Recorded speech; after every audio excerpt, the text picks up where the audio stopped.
When Prince Harry fell in love with Meghan, he didn't just break a few royal traditions, he questioned the very rules that had defined royal relationships for generations. From their whirlwind romance to their intimate proposal under the stars, Harry and Meghan's love story is anything but conventional. But behind the headlines and photo ops lies a deeper story, one of courage, questioning, and choosing love over protocol.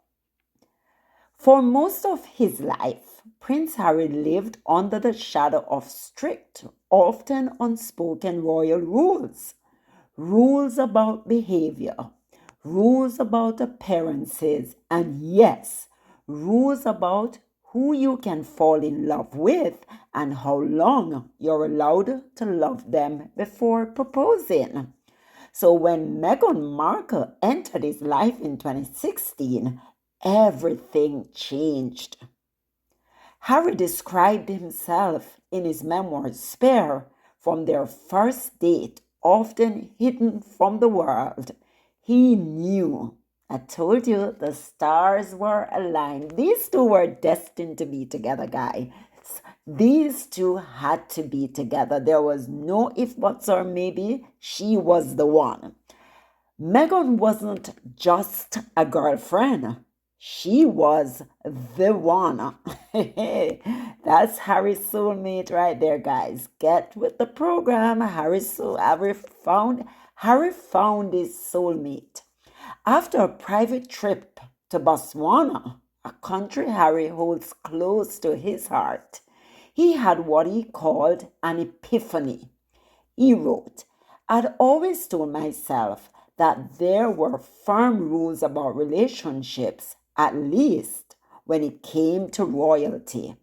The main one was that you absolutely must date a woman for 3 years before taking the plunge. But something was different this time. Meg seemed the shining exception to this rule. All rules. I knew her straight away, and she knew me, the true me. And just like that, the centuries old royal dating timeline crumbled in the face of something more powerful, real connection. I'm telling you, the magic, the chemistry was there. I mean, even now when you look at Harry and Meghan, you feel it. You feel the love. Tyler Perry say, if I don't have what they have, I don't want it. So you feel the love, you feel the chemistry, you feel their connection, their bond. It was destined to happen, guys. And he felt it. You know, they say you can know that this is your person. And Meghan was his person, he was Meghan's person. They complete each other. They needed to find each other. They were destined to be together. But Harry soon found out that dating a woman wasn't the only part of the royal life ruled by tradition. When he shared with his private secretary, Edlene Fox, known as Elf, that he wanted to propose to Meghan, he got a reality check. There were strict rules governing such things, Harry wrote. Alf came back with a verdict. Before doing anything, Harry needed to ask Granny's permission. Yes, even Prince Harry, a grown man and decorated veteran, was required to get Queen Elizabeth's formal approval before proposing to the woman he loved. Harry was stunned. I asked him if that was a real rule, because you know they love to make up rules. So Harry's like, really? Is that a real rule? Because he's like in shock. What is going on? Or the kind we could work around. Oh no, it's very real. I guess that's what Elf said to him. To Harry, it didn't make much sense. A grown man asking his grandmother for permission to marry. But that wasn't just any family. This was the firm. That gray ridiculous firm that we talk about all the time that we just, oh. The rule traced back to the Royal Marriages Act of 1772, later updated by the Succession to the Crown Act of 2013. For the first 6 people in the line to the throne, there was no workaround. Permission wasn't optional. Love, Harry wrote, took a decided backseat to law, to the law. So he's saying love had to take a backseat because for me and Meg to walk down the aisle, I had to get permission from my granny. I could not just propose to Megan like that. Granny had to give me the approval. So love took a backseat. Still, Prince Harry was undeterred. He was determined. He wanted this woman as his wife, and he knew from day one that she was his and he wanted her.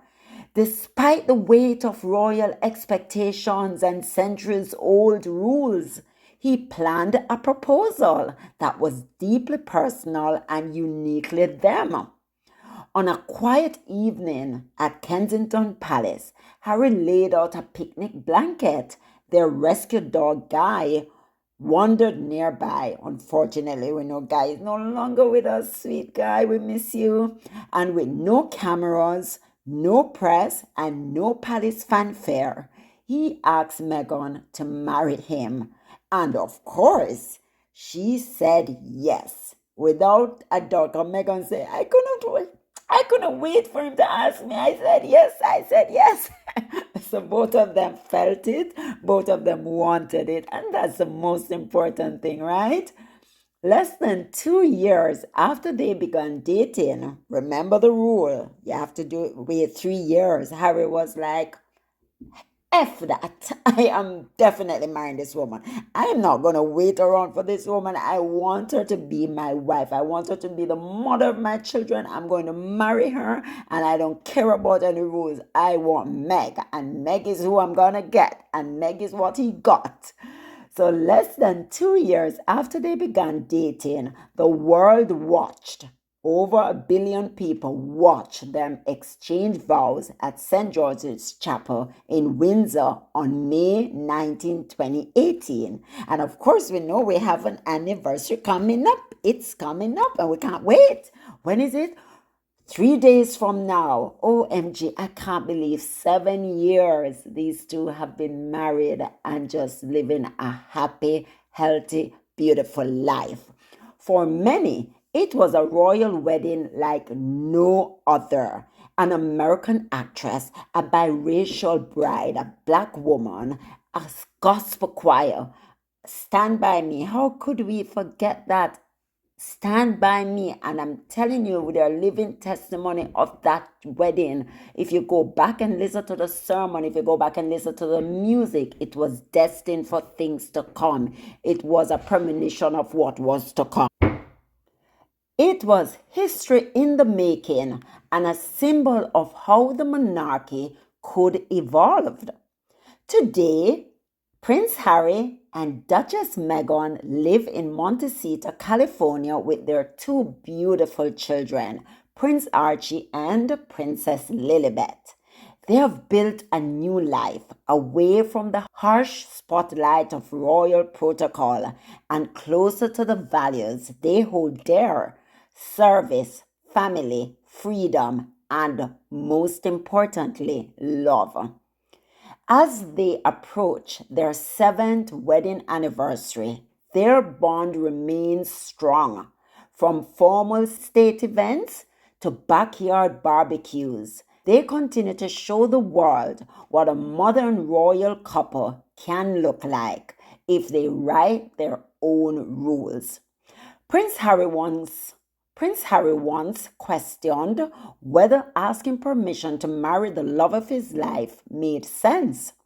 In the end, he did more than just ask. He defied centuries of how things are done to choose a life where love leads the way. And for that reason alone, their story will always be one for the history books. So, yes, isn't that amazing? Their stories will always be one for the history book. It is a fact. So, guys, we are so looking forward to Harry and Meghan having their seventh anniversary and many, many, many more. This couple is going to do great things in this world. They are already accomplishing a lot. They are starting a young family, starting a business. They always say after the seventh year it should be bliss, right? Because the seventh years are maybe the most challenging years, the years where you have to tweak and twist and turn and all of that. But after the seventh year, you're on your way to a good life. So we are just wishing that for Harry and Meghan, and we hope that they grow old together and we see the beautiful children growing up and they are here to just enjoy their beautiful life. So yes, guys, I am so pumped. I'm so excited about this. So thanks so much for watching, guys. And if you believe in love over rules and courage over conformity, make sure to like, subscribe, and share this story. Until next time, stay kind, stay curious, and keep celebrating those who choose love above all else. So, yes, guys, bye.